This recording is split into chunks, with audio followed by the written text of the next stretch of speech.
الرحمن الرحيم. اللهم صل على محمد وآل محمد. اليوم ليلة الجمعة وإن شاء الله الثوابات صارنا كل يوم طفات شاي باكر ودولمة برياني دجاج.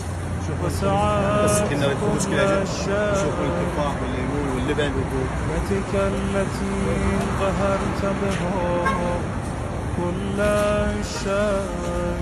نسأل من الله القبول. ان شاء الله الاسبوع الجاي راح يكون سمك شانك فوق التمن، سمك شانك فوق التمن. مثل ما تشوفون احنا نريد نقرا الفاتحه لكل من ساهم.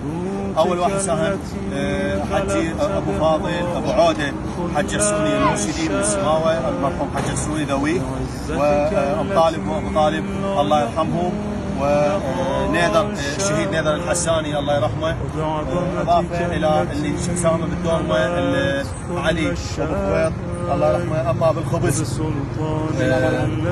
اما بالخبز ابتداء من الاخ سلام على عبده المرحوم اضافه الى كل ذكرناهم بالتعليقات راح تذكر لكم اياهم واحد واحد ان شاء الله. هاي بالنسبه للخبز.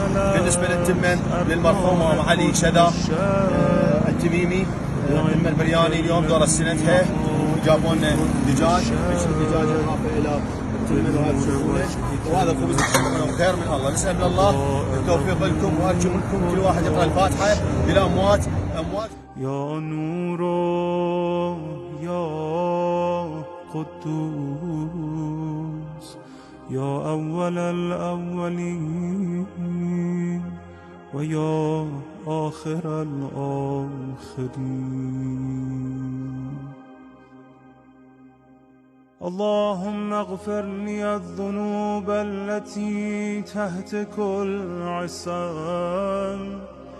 اللهم اغفر لي الذنوب التي تنزل النقام.